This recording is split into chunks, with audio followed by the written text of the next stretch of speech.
Steve from Custom Table Tennis, and I thought I'd finally, because I think people have requested this several times, I'm going to fit this L-Fire X in purple onto this blade using a glue sheet. I'm going to do another one using glue as well, but to my mind this is a more permanent solution, and also you can take the rubber off with the glue sheet attached.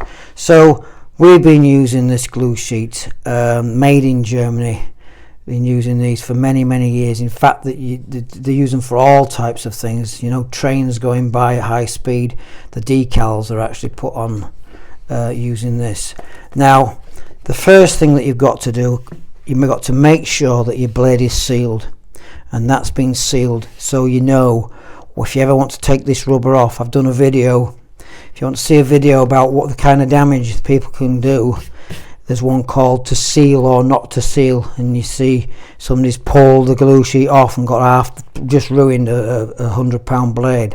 So your blade needs to be sealed. Now the next thing that you need to do, and it's a little bit tricky, but what you need to do is just, try and do it over here so you can see. You just need to get the top sheet started there. Look, it's very hard, even if you've got fingernails, to just get it started, but any kind of a knife, and then the thick bit comes off first, and I'll tell you what the use of that is later on. Now, because these are probably coming off a sheet and they're hand cut, get your best edge, and I think the best edge is that one there.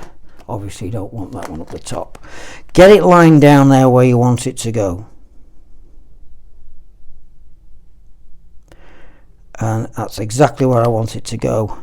And press down here, you can see that it's stuck, and there's a little bit of a ripple there, so we'll pull that back, and then but you can see, I mean, I've been doing these years and it's still a faff to the day. Now you can pretty much see there's no air in there whatsoever, so get your roller, and at that point roll it on, and you can even see there's little ripples. Just push it out, make sure you get it all out, because if you don't get all that out, guess what, when you put your rubber on, it's going to be there. So that's all out. I know that's smooth. I'll put it to the light. Yeah, it's a little bit up there, but we're going to continue, see what it turns out like. But that's actually probably there, that is on the blade. So anyway, that's all smooth. Flip it over. I haven't got my chopping board, but I'm not going to cause much damage. I'm not going in too deep. And then just score around. You don't, as I say, you don't need to press too hard. All the way around. I'm going to come around here. And there, don't worry about the edges too much, because what we're going to do, I'm going to come back to that bit.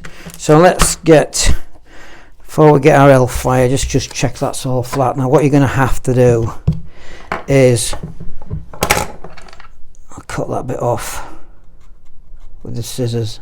You have to get that bit started,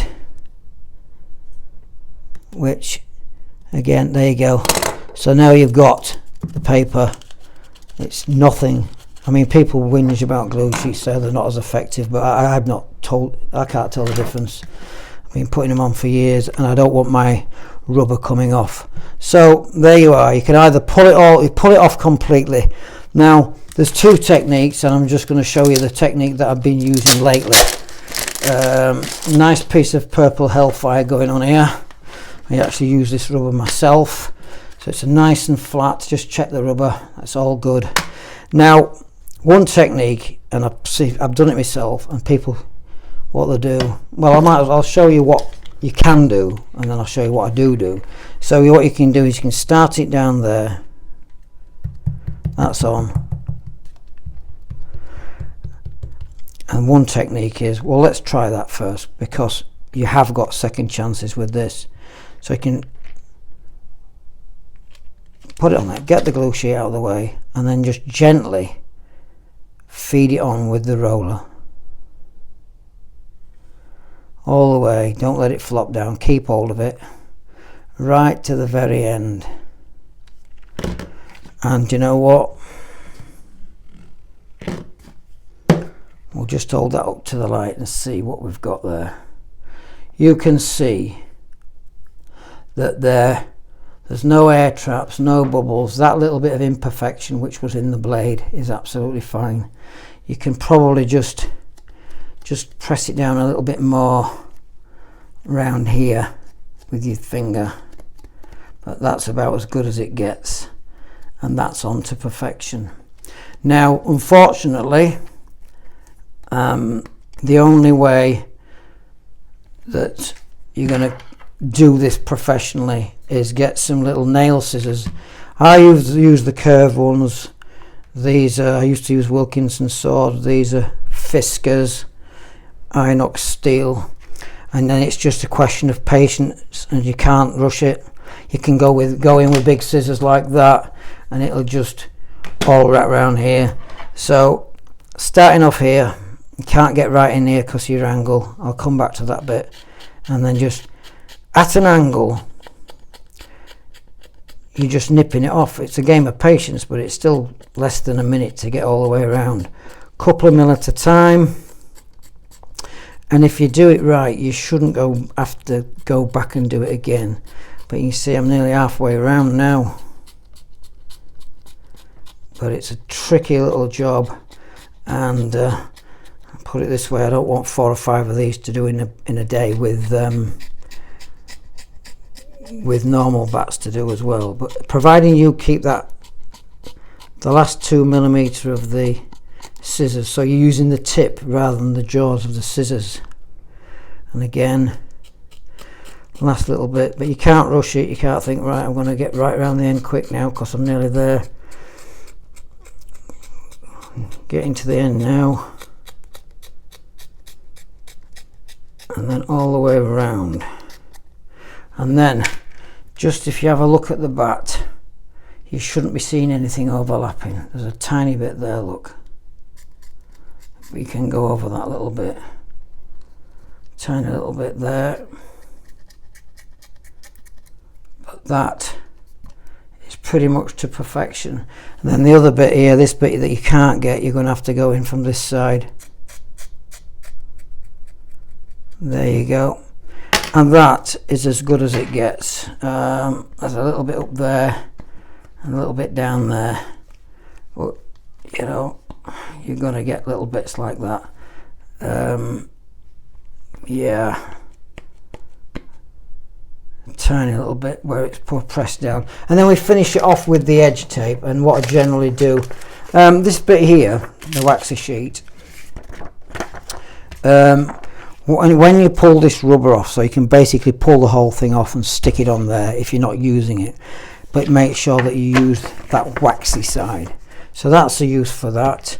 The other side, one of our combination bat players, he's got a nice global leader of table tennis rubbers. He's got a nice Axiom intro on there, made in Germany, to give him the variation between the two rubbers.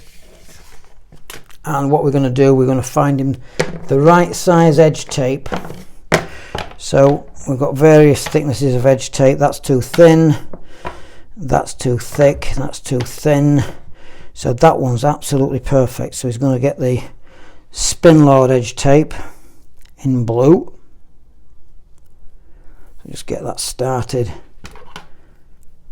Just square it up. So what you want to do is you want to put it on its edge, find out where your edge is, start it up there, and then just roll it round, keeping the same distance up there on the black rubber. Follow it all the way around. By the way, this is one of the nice wooden up defensive blades. I use one myself. I've got 4 identical, so when I'm trying different rubbers, I don't have to disturb my match bat. These are absolutely stunning blades, and this has got the Zambrano handle. There'll never be another one with the exact same handle as this. And then just level it off there, and you can see what a neat, perfect job that is. A little bit of dirt in there, little useful tip. If you get dirt little bit of something in between your pimples, you can just get a bit of sellotape, there you go, and get it off. So there we are, pimple back made with a nice piece of Hellfire. The edges are all nice and tidy and neat. You can press it down around here, and that is how we put a pimple on. So Steve from Custom Table Tennis, hit the like and subscribe, and if you want any more videos, any particular ones, just let us know and we'll try and get one done for you. Bye for now.